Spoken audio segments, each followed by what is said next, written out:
Recently, astronomers have discovered a giant structure in space that has never been seen before. It has a ring shape and challenges all existing theories of the universe.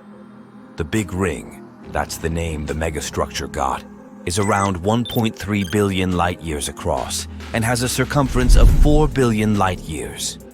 Such an enormous size makes it one of the largest cosmic structures ever observed by humans. Since the Big Ring is more than 9 billion light-years away from Earth, it's too faint to be seen directly. But if it was visible, it would take as much space as 15 full moons in the night sky. The structure itself is made up of galaxies and galaxy clusters. The Big Ring was discovered when scientists were analyzing data from the Sloan Digital Sky Survey, which is a catalog of distant quasars, objects so bright they can be spotted from billions of light-years away. They act like giant lamps which illuminate the galaxies their light passes through. If not for quasars and their light, we might have missed loads of galaxies, and they would have remained undetected. Anyway, back to the discovery. A student from the University of Central Lancashire spotted this ring-shaped structure that challenges our understanding of the universe. It's simply too large for its existence to make any sense. It's the second structure of such an enormous size identified by the same student. The first one was the giant arc, but we'll discuss it a bit later. What is important here is that neither of the structures is easy to explain based on our current understanding of the universe. Their distinctive shapes, ultra-large sizes, and even cosmological proximity definitely mean something. But no one can figure out what exactly yet. Researchers were using various statistical algorithms in attempts to identify potential large-scale structures when the Big Ring emerged. At first, the structure looked like an almost perfect ring in the sky. But later, additional analysis revealed that it had more of a coiled shape, like a corkscrew.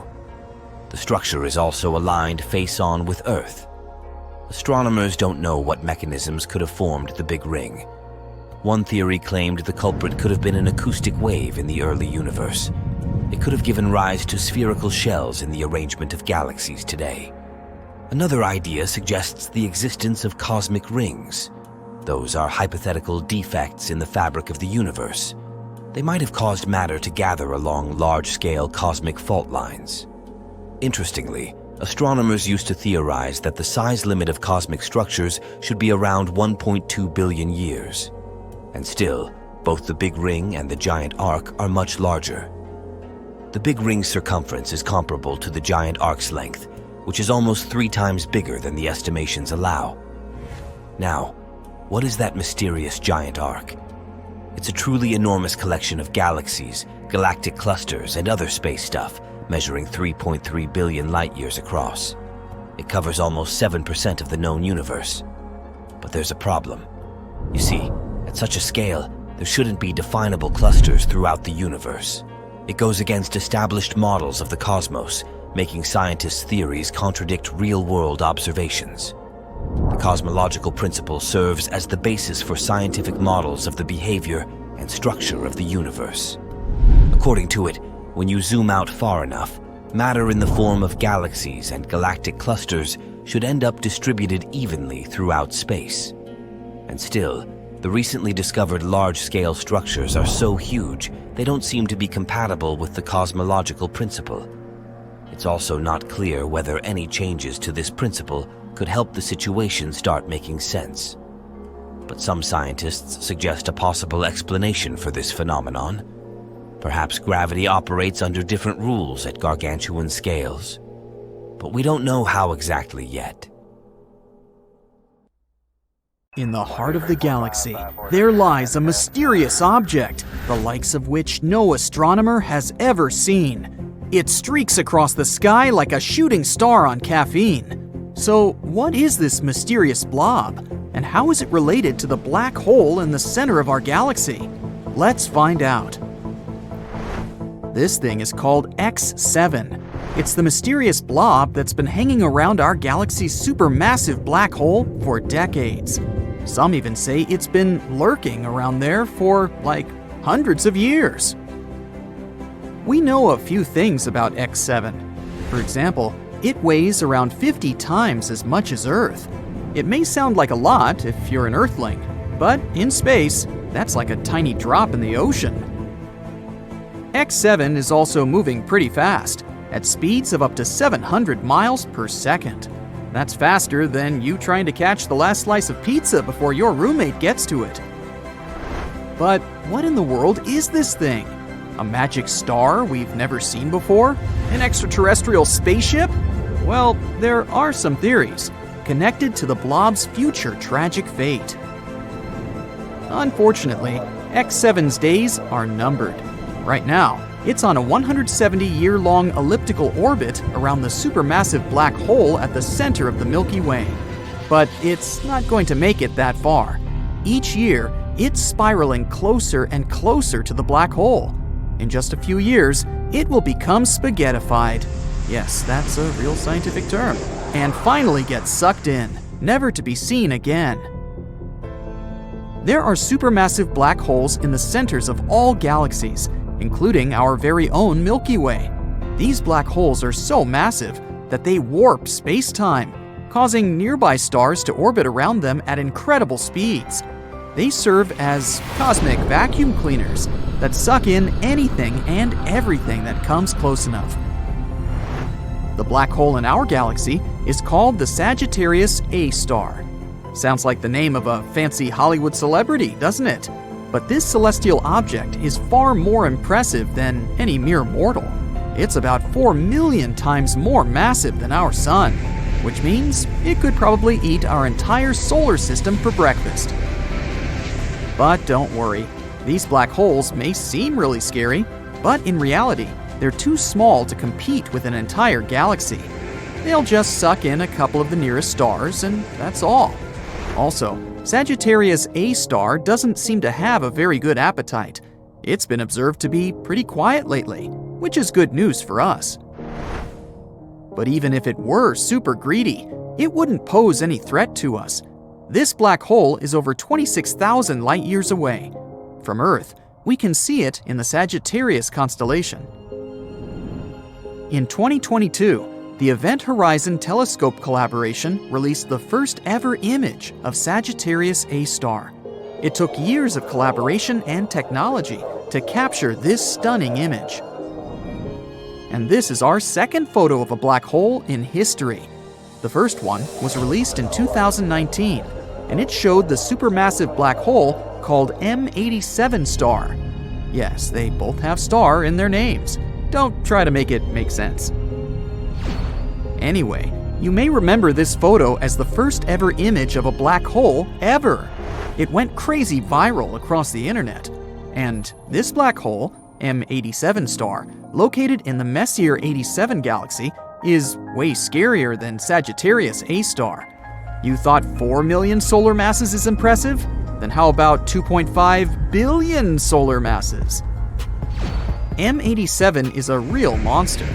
It's also known for its powerful jets of plasma, which are so energetic that they extend thousands of light years from the black hole's center. If M87 were a superhero, it would be Iron Man, with his repulsor beams on full blast.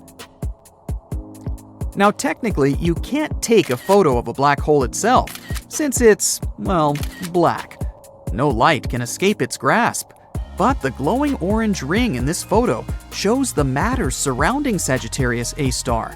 It's called the accretion disk, a swirling disk of hot gas that spirals the center, heating up to millions of degrees in the process. It's like a giant fiery vortex, but with no escape. And the shadow in the center indicates the black hole itself. Inside that shadow, there's an event horizon.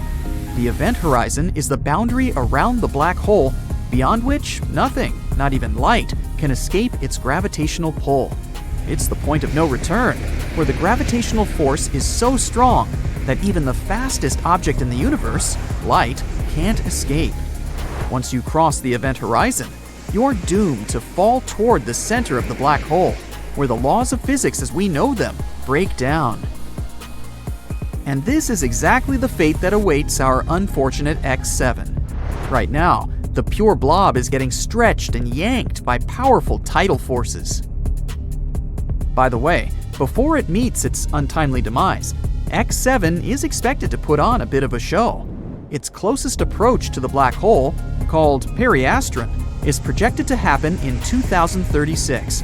And when it finally gets torn apart by the Sagittarius A star's gravitational forces, there may be some cool fireworks to see. But this is not the most important thing. The funny part is, X7's future end may help us finally understand what the heck even is this thing. A team of scientists have been studying how a strange blob orbits the black hole. And that's when they discovered that X7 has stretched to almost twice its initial length. And what does that mean? Well, it suggests that X7 is most likely made of debris ejected during a recent collision between two stars. Yep, you heard that right, a space car crash. Imagine this. Two stars fall in love and start circling each other for many years. After that, they finally merge together. At this moment, they eject tons of gas and dust. And perhaps this cosmic dance created our blob baby, X7. It's basically like the crumbs left on the table after a giant space feast. Something like this is actually pretty common, especially around black holes. It's like a galactic fender bender that sends debris flying everywhere. Actually, the universe is full of mystery blobs. They're called the G objects. No, they're not the G-men from Men in Black, but they're just as mysterious and elusive. These guys have been puzzling astronomers for more than 20 years. They look like gas clouds, but behave like stars. It's like they can't decide whether they want to be a cloud or a star. Come on, guys, make up your mind. G objects stretch out at the closest point to the central black hole, but emerge intact, like a rubber band that stretches but doesn't break. Scientists think that they're the stars that have merged together into one. And while doing that, they also produce a huge cloud of gas that hides the result from view. Kinda like when you're wearing a bulky sweater, so that no one knows that you've put on a few extra pounds.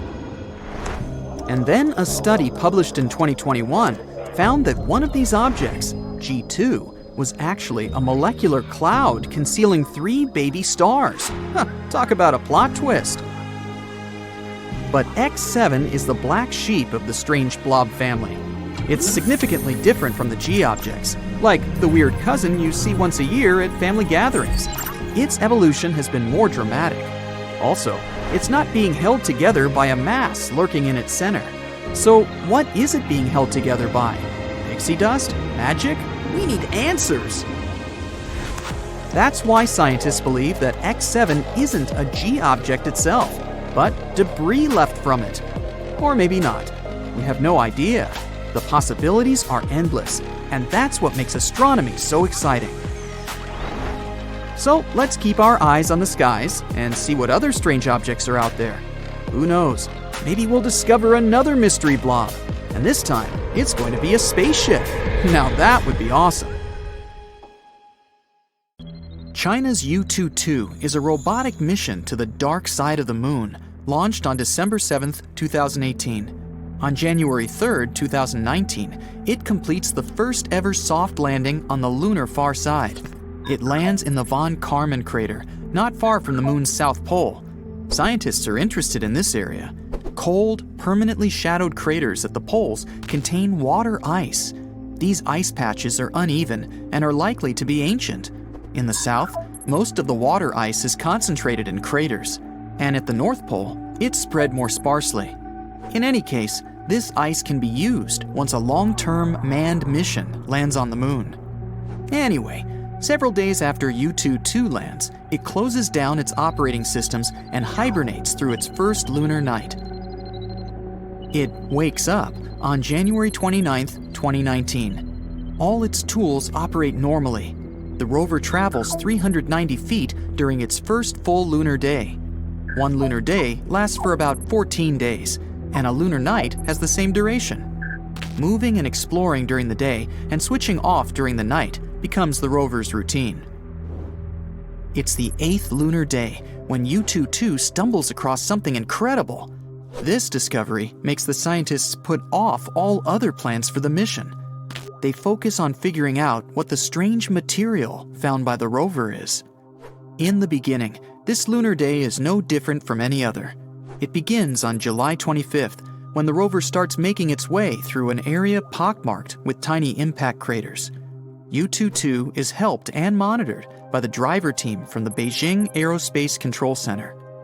On July 28th, the team is preparing to shut the rover down for a midday nap. The sun is high in the sky. It means there are high levels of radiation and scorching temperatures that can damage the machine. Before powering U-22 down, the scientists are looking through the pictures taken by the rover's main camera. That's when they spotted a small crater filled with something that looks shockingly different from the surrounding landscape. Unable to identify the gel-like substance, the team orders the rover to check this bizarre finding. U-22 cautiously nears the crater to examine the weirdly colored stuff. The machine uses special equipment that detects the light reflected off the substance. It's supposed to help the researchers to understand the structure of the material. Unfortunately, the nature of the unusually colored finding has remained a mystery for over a year. No wonder that both the finding and the fact that initially there were no images of the enigmatic stuff sparked curiosity all over the world. The only available description of the substance was that it looked like a randomly colored, shiny gel, something that's rather odd for the dusty, arid surface of the moon. But finally, the mystery seems to have been solved. The researchers have analyzed the information received from the rover's equipment. As expected, the substance turned out to be made up of rock, greenish and glistening breccia, in a sample no larger than 20 by 6 inches. It's kinda like a geologic version of Jell-O salad with fruit inside. If you melt it down, it'll look glassy. Breccia consists of sharp stones joined together by a chalky substance. The sample found on the far side of the moon is made up of a mix of different minerals. The main is a type of silicate that's one of the most common components in both the moon and Earth's crust. The piece also contains some glass, which means it could have formed during a volcanic eruption. But volcanic activity on the moon stopped more than 3 billion years ago. That's why the researchers are almost sure it's unlikely to be the source of the unusual finding. The material could have been created by a massive asteroid, comet, or meteorite that once hit the moon. During the collision, the pressure and temperature were so high that huge amounts of rock instantly melted. Some pieces cooled down rapidly enough to form glass. The rest gathered at the center of the impact crater and grew colder more slowly, forming a new rock. The substance was likely not formed in the Von Karman crater, but in the nearby Finsen and Alder craters. The hollow where the rover made its finding was just 7 feet across. Whatever left it had to be no wider than an inch. But then, it would be too small to create such a large piece of breccia. It's interesting that the material is similar to the samples collected by the astronauts from NASA's Apollo missions. One of those samples was made of dark, broken shards of minerals glued together. It also contains some black, shiny glass. It's not clear, though, whether it's the same as the stuff discovered by U-22. When the rover took photos and made its measurements, it was rather dark in the area. The quality of the images isn't that great.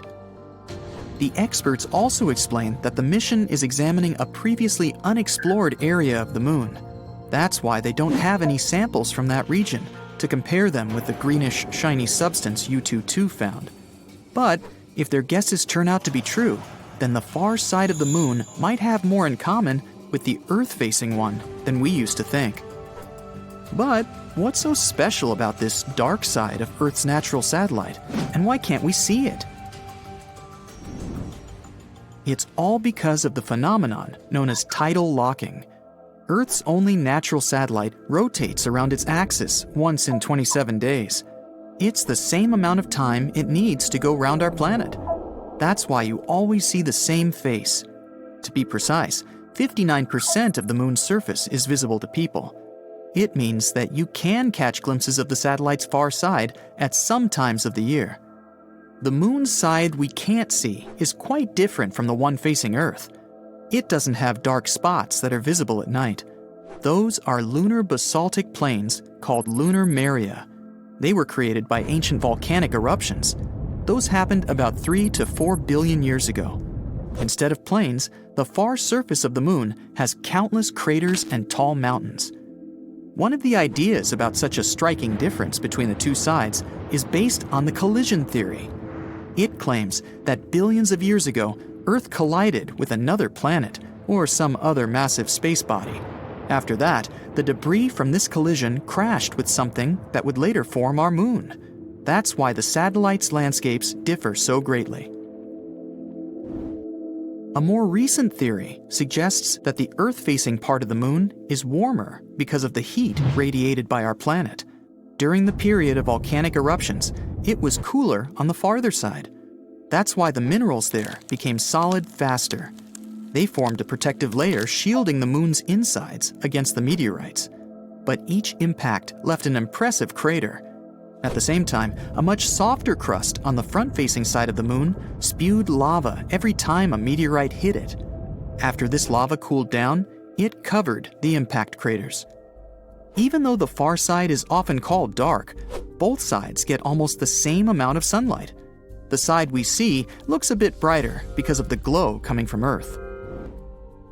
There are two reasons why people are interested in exploring the far side of the moon. After leaving our planet, many radio waves get blocked by Earth's natural satellite. If astronomers could build their radio and optical telescopes on the dark side, they would get much more data. There would be no problems with any kind of interference. The telescopes would also be shielded from the glare of daylight coming from our planet.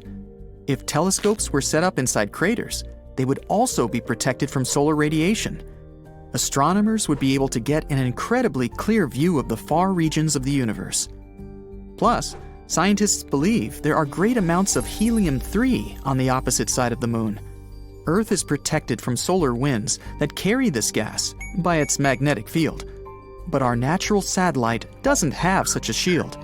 That's why experts believe the moon can be a perfect place for helium-3 mining. This rare element can be later used as the fuel for fusion reactors. These days, we discover exoplanets that are thousands of light years away. We descend to the ocean's depths and conquer the highest peaks. We study quantum physics and build quantum computers. But for some reason, we still don't know about these strange lights in the night sky. Some of them are still unexplained. Some may turn into unexpected discoveries, and others are large-scale falsifications. Let's start with the most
conducted their own investigation and found out that the lights were the headlights of cars passing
Other lights surprise people in Norway in the city of Hessdalen.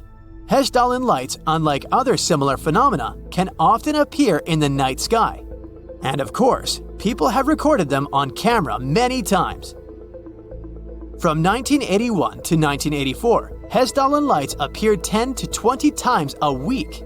Now, people observe them from 10 to 20 times a year. These giant balls float in the air, pulsate, flash, and move very fast. Also, the balls can hang in the air from a few seconds to several hours. Even though people recorded them on camera many times, scientists still cannot study them. Hessdalen lights are very bright, and if people understand their nature, they can create light sources using this unknown alternative energy. So far, there are several theories about these lights. Physicists suggest that the balls appear when clouds of dust containing scandium burn in the air. It's a light silver-colored metal. There are many deposits of this substance in the valley where people observe Hessdalen lights. Another theory says that the balls are the result of the accumulation of macroscopic crystals in the dust plasma. This plasma is formed when air is ionized and blah blah blah. In short, this is a complex scientific hypothesis that hasn't been confirmed. Scientists need a lot of funding to study Hessdalen lights. Researchers try to attract investors by saying that the mechanism of Hessdalen lights can encourage a technological leap in light-based technologies. Some of the most famous lights in the world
happened again. On April 21, 2008, the Phoenix police station received hundreds of messages from worried residents who had seen strange lights in the sky. 4 bright balls hovered over the city, changing their shape. They became triangular, then rectangular, and then disappeared one by one. The police contacted the nearest airfield, but they said that the radar hadn't seen any objects in the sky. If those had been material things, the radar devices would have shown them. The police had no explanation. The air traffic controllers also didn't know what it was. The case caused a great stir in society. Many began to recall the phenomenon that occurred a decade ago and again claimed that those were extraterrestrial ships, but all disputes ended after 2 days. Some man called local television and admitted that he had created the lights using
Imagine stepping out of your spacecraft and setting foot on the surface of the moon.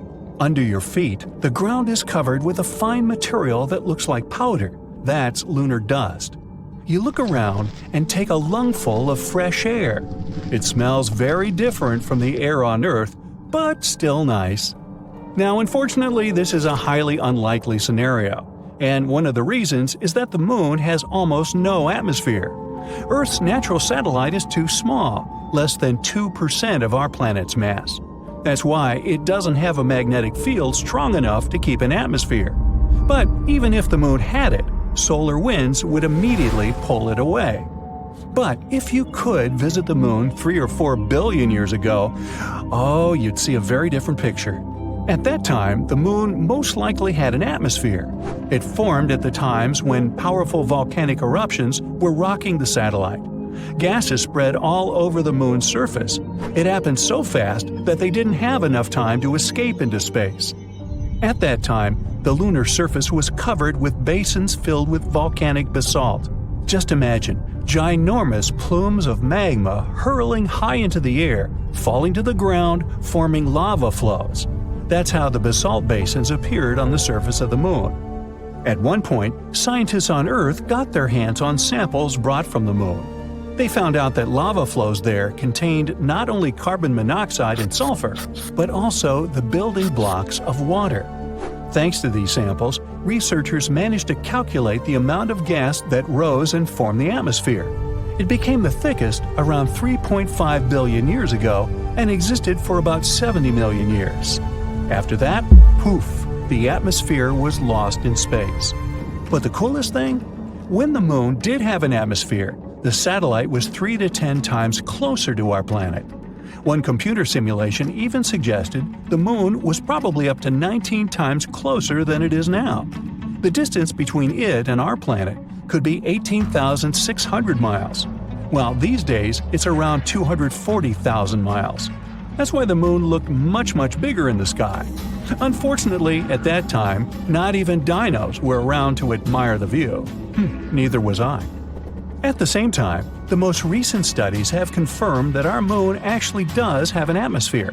It's composed mostly of hydrogen, neon, and argon, and contains some very unusual gases, like potassium and sodium. You can't find them in, let's say, the atmospheres of Mars, Venus, or Earth. Sadly, such an atmosphere isn't suitable for us oxygen-dependent creatures. But guess what? There's loads of oxygen on the moon. I know, it must sound confusing, but the thing is, this oxygen isn't in its most common gaseous form. It's trapped in a layer of rock and dust covering the surface of the moon. This layer is called the regolith, and it contains up to 45% oxygen. So, does it mean that if people learned how to extract this oxygen, we would be able to live on the moon? Not so fast. The oxygen in those rocks is very tightly bound into the minerals, and to break these components apart, we'd need tons of energy and special equipment. But if people managed to start this process, the moon would deliver quite a lot of oxygen. Now, there's a theory that the moon might have been formed during a collision between Earth and another planet. This planet must have been smaller, the size of Mars. It probably happened around 4.5 billion years ago. Another theory claims that the moon used to be an asteroid or some other wandering body. It formed somewhere else in the solar system. When it was passing by Earth, it got caught by our planet's gravity. Other experts think that at some point in the past, Earth was spinning so fast that some of its material broke away. It soon started to orbit our planet, and that's how the moon appeared in the sky.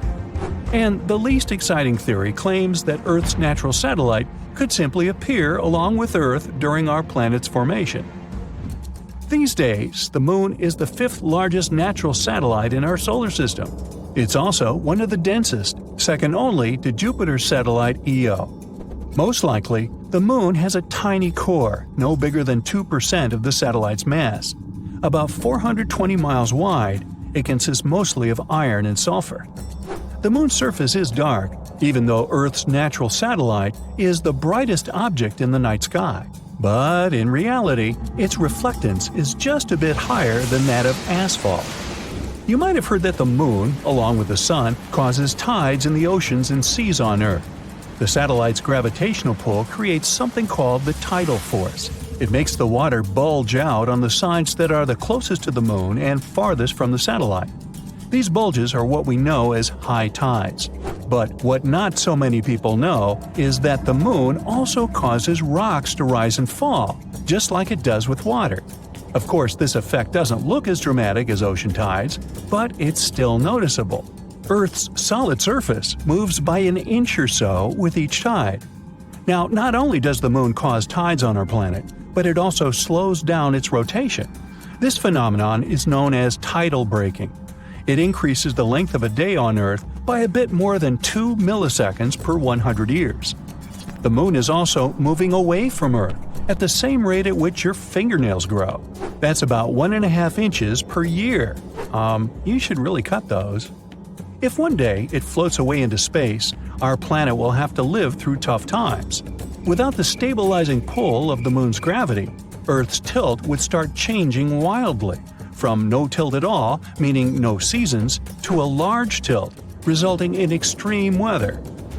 Since the moon doesn't have an atmosphere, nothing protects it from extreme temperatures. It gets incredibly cold on the night side, minus 390 degrees Fahrenheit. Meanwhile, the sunny side is literally boiling, with a temperature of 250 degrees Fahrenheit. Another thing the moon can't protect itself from without an atmosphere is meteorites. That's why the surface of the satellite is dotted with craters. For comparison, there are about 190 identified impact craters on our planet. Many of them are hidden by vegetation or covered with water.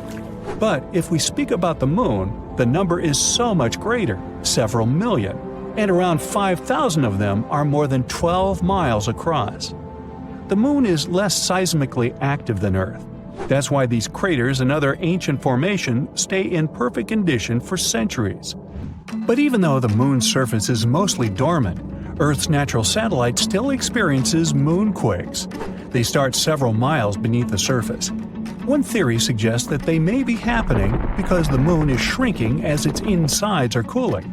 Scientists say the moon has become around 150 feet skinnier than it used to be several 100 million years ago.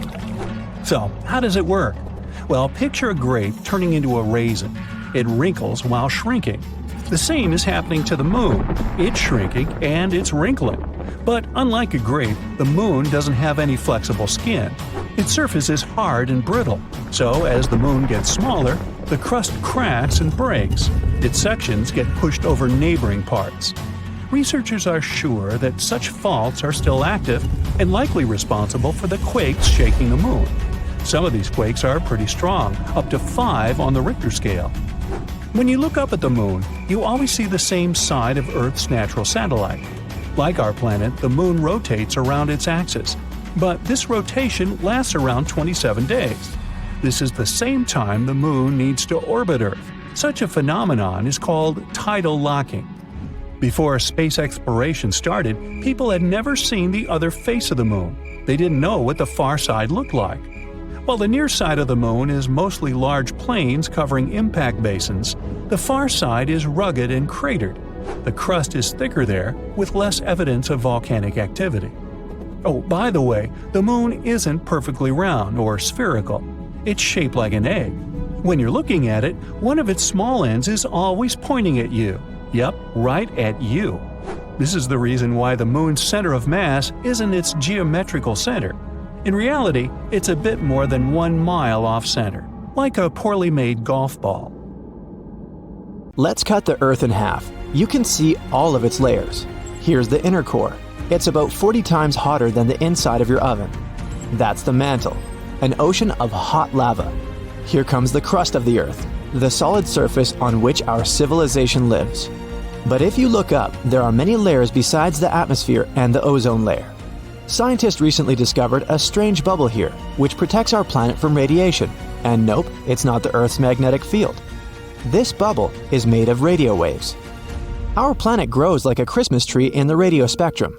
But we're interested in low-frequency waves, the ones that let us keep in touch with submarines. So, radio waves are like light waves, or regular ocean waves.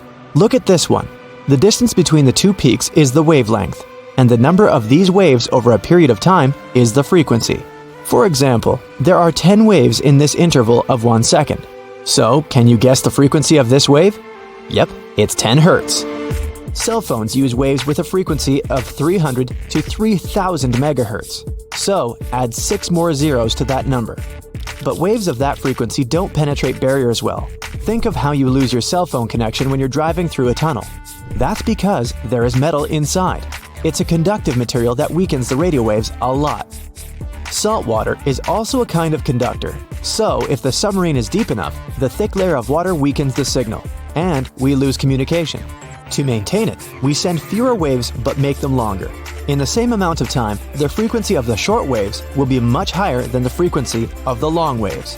That's why they're called very low frequency waves.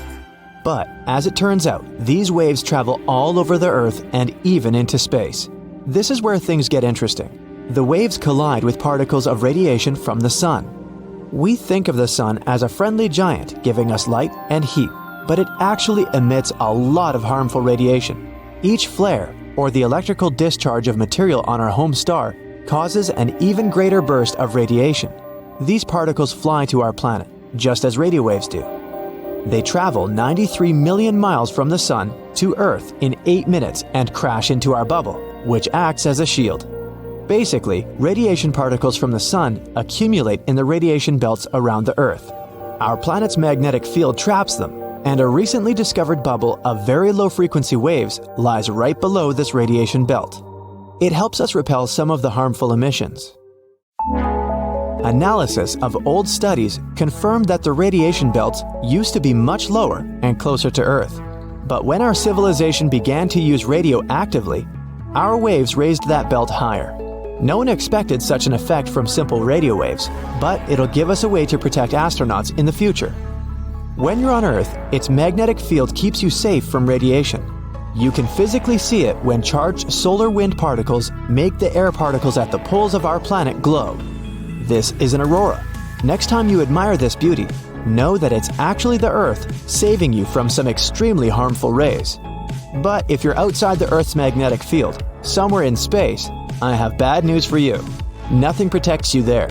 This is a big problem for astronauts who spend months on the International Space Station. Perhaps scientists will learn to create protective bubbles of very low frequency waves around space stations and spacecraft. The same is true for other planets. We're probably going to colonize Mars. There is no magnetic field there, and nothing can protect you from radiation. But if you create an artificial bubble there, you can reduce the harmful radiation. Another invisible bubble protecting us is the atmosphere. It's like a layer cake or an onion. Each level of the atmosphere has its own properties. The lowest layer that we live in is the troposphere. This layer contains 80% of the weight of all the air on the planet. It's also the main place where water vapor lives. And this is where the machine called weather works. The Sun sends rays of energy to the Earth. Our planet's surface reflects them and heats the air in the troposphere.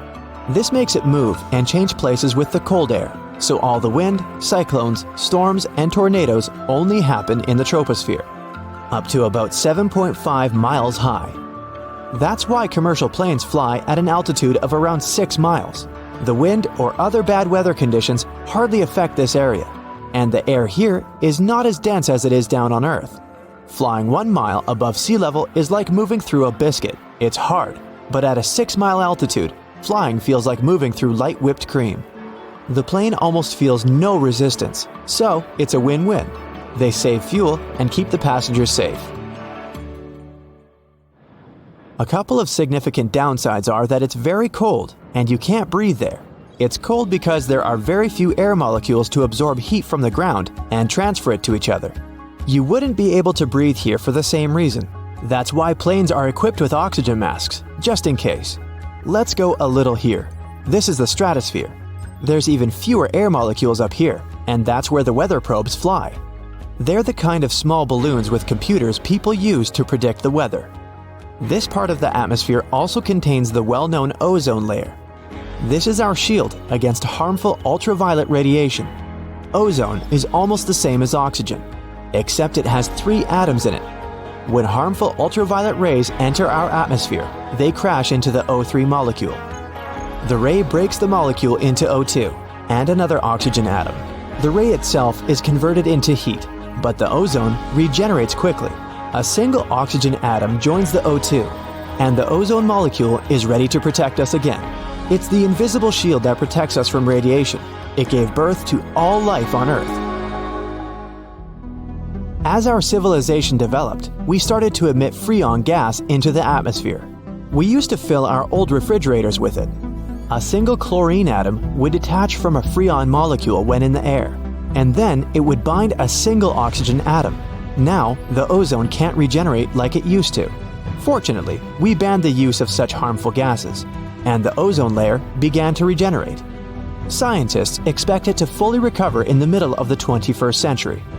The stratosphere ends at about 31 miles. The next layer is the mesosphere, the coldest of them all. On average, it's about negative 140 degrees Fahrenheit. That's 5 times colder than your freezer. This is the layer of the atmosphere where incoming meteors start to ignite because of friction in the air. Then they will eventually burn up completely. The air here is too thin for airplanes or balloons to fly, but it's still too dense for satellites. So, this layer of the atmosphere is not well studied. The next layer extends from 55 miles above sea level to about 500. That's a little more than the distance between Las Vegas and San Francisco. Kármán line is situated in this layer of the atmosphere. This is the boundary between our planet and space. The thermosphere is where all our spacecraft and satellites fly. It's also home to the International Space Station. The temperature rises extremely. The air here is about 10 times hotter than your oven can produce. It's all due to solar activity. But you would never be able to feel this heat. The air molecules that carry the heat here are so small that you would literally float between them. Imagine a giant pool with only 3 drops of water. That's the thermosphere. And the highest layer of our atmosphere is the exosphere. This is the widest layer of our air bubble. Scientists believe its boundaries are about halfway to the Moon at 120,000 miles. This is the point where the pressure of solar radiation begins to exceed the Earth's gravity. It's still part of our atmosphere. This means that astronauts who went on various space missions and have been on the ISS have actually never left the Earth's atmosphere. During the recent years, scientists made 2 breakthrough discoveries about our universe. Thanks to new technologies, we've looked into the distant past. And we've learned something that can change our understanding of the universe forever. What are these discoveries and what do they mean to us? Let's find out. Recently, we unveiled the first color image from the James Webb Space Telescope. It's a mind-bending photo capturing thousands of ancient galaxies. This oldest documented light in the history of the universe dates back over 13 billion years. That's just 600 million years after the Big Bang. It's like getting a sneak peek into the universe's baby album. But that was just the beginning. Astronomers were expecting to see some tiny young galaxies. But what they found was a real surprise. Impossibly early, impossibly massive, and all that from just a tiny red dot.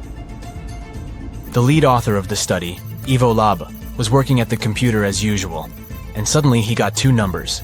Age, 13 billion years. Weight, 100 billion stars. When he realized what that meant, he nearly spit out his coffee. But that red dot was just the beginning. The next day they found 5 more galaxies just like this. Turns out, these 6 massive galaxies are as old as the Milky Way itself. The entire research team was in disbelief. They were like, wait, what? These guys couldn't be that mature so early in time. Did we make a mistake? But nope. The James Webb Space Telescope, the new cool guy on the space block, just has some serious skills. It can see through dust clouds with its infrared vision and spot galaxies that were previously invisible. Move over Hubble.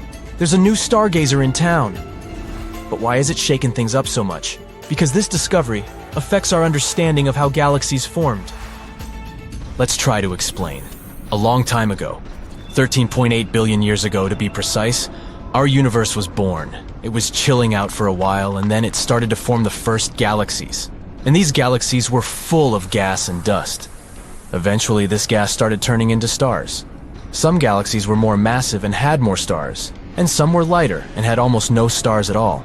In any case, they all grew gradually. The stars in them were born slowly and smoothly. That's how our current models explain this. But these new observations from the James Webb Space Telescope show an unexpected surprise. Looks like, even in the early universe, our ancient friends had lots of stars. More than what we would ever expect. If that's the case, then these galaxies are like the overachievers of the universe. They skipped the small and gradual growth phase and went straight to being giant universe breakers. According to our current cosmological model, they shouldn't even exist.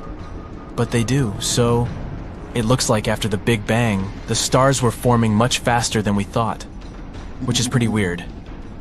This could mean that there's something missing in our understanding of the galaxy formation. As you can see, these universe breakers are really living up to their name, causing a potential total consensus among scientists. The universe was like, hey, I'm about to flip cosmology models upside down. But let's not jump to conclusions. There are many theories that could explain these mind-boggling discoveries without breaking the standard model. For example, maybe the light we're seeing isn't coming from stars at all, but from the swirling disks of doom around supermassive black holes. These colossal cosmic beasts can gobble up matter and spit out a dazzling light show. And James Webb Telescope's keen eye is picking up on these enigmatic accretion disks like never before. Or maybe these galaxies could be playing hide-and-seek with us. Maybe there's more to the story that we haven't seen yet. After all, the universe is vast and mysterious, and we've only just begun to scratch the surface. And whoa, we really need to slow down here. Before we even try to explain all this stuff, we need to confirm whether these ancient galaxies really are that old.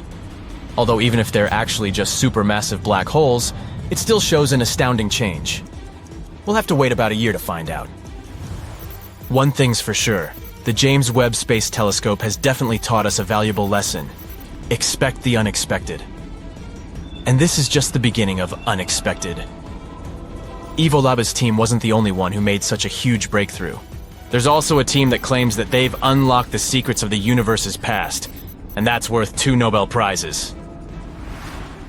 Move over James Webb Space Telescope, because this discovery came from an antenna that's smaller than a fridge and costs less than $5 million. Talk about space bargain hunting!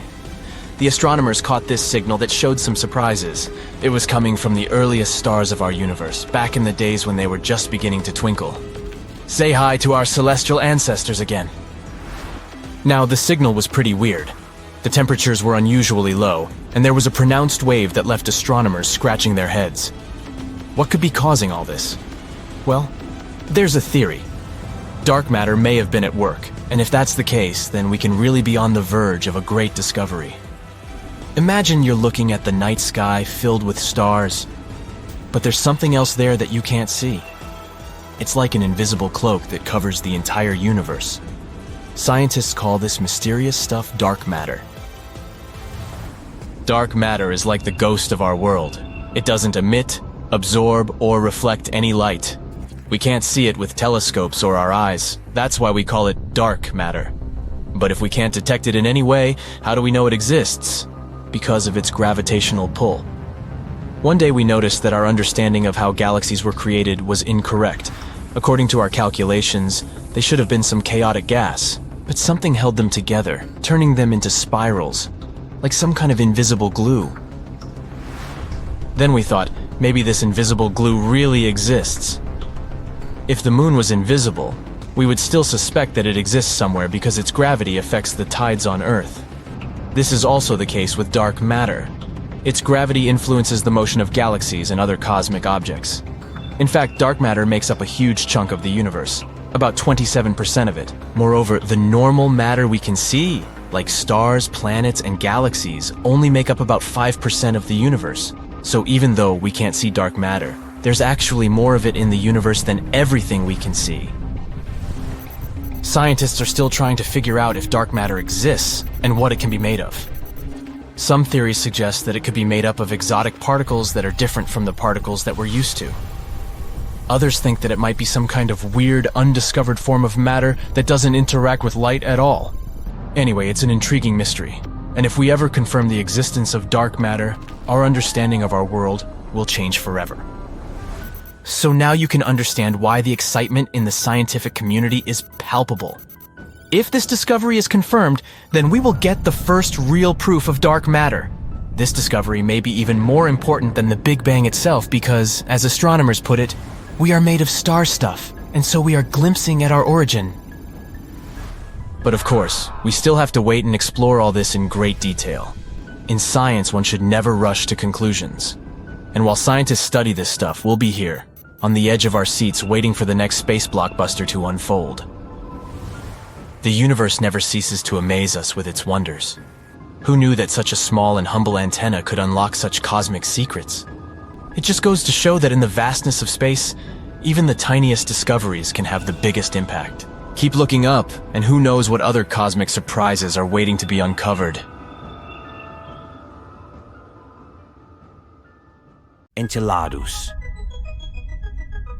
Saturn's ocean-covered moon spews water into space non-stop. The liquid leaves the insides of the moon through fractures in its icy crust. In the mid-2000s, the Cassini spacecraft analyzed the composition of these jets and spotted molecules that included ammonia and carbon dioxide. Both compounds are crucial for the existence of life on Earth. But recently, scientists have made another analysis of the Cassini samples, and this study has revealed a great chemical diversity of Enceladus. It makes this small icy moon one of the top candidates for finding life in the solar system. In an attempt to find out the true chemical makeup of the moon, researchers at NASA examined the data collected in 2001 and 2012 again. All this information was gathered by NASA's Cassini-Huygens mission. It flew a spacecraft through the impressive water plumes of Saturn's moon many times. The samples were analyzed by a special instrument identifying compounds by their molecular weight. This instrument is called a mass spectrometer, and Cassini had one on board. The initial analysis showed that the jets contained 5 types of molecules: water, carbon dioxide, ammonia, methane, and molecular hydrogen. But later, experts spotted a few bigger and heavier compounds, including ethane and hydrogen cyanide, as well as traces of methanol. The initial Cassini analysis didn't show these compounds because the equipment on board the spacecraft wasn't capable of identifying them. That's why it came as a surprise that Saturn's small moons could be so chemically active and able to produce heavy molecules. Together with previously found components like water and ammonia, the newly discovered molecules might serve as fuel and building blocks for microbes, which in turn means that they could probably support an independent origin of life. It's one of the reasons why, after the discovery of its oceans, Enceladus has been one of the main targets in the search for extraterrestrial life. The molecules might be mixing together through the hydrothermal activity on the moon's seafloor, creating a habitable environment where life could appear. So far, scientists haven't found any evidence that could indicate that such a process has actually been going on. Plus, no one knows yet how the erupting water makes its way through the icy shell of the moon. Still, the most recent findings might help ongoing and planned missions exploring other ocean worlds similar to Enceladus. One of such worlds is Jupiter's watery moon Europa. This place is likely to have the same properties as Saturn's moon. Hopefully, we'll get the answers to these questions soon, with the help of the European Space Agency's Jupiter Icy Moons Explorer spacecraft. At the moment, it's on its way to the Jupiter system. But then another question might arise. If we found the conditions where life can originate and even thrive, can't this fact already be proof of the existence of extraterrestrial life? Doesn't it mean that life must be abundant in the universe? Then why haven't we come across other species yet?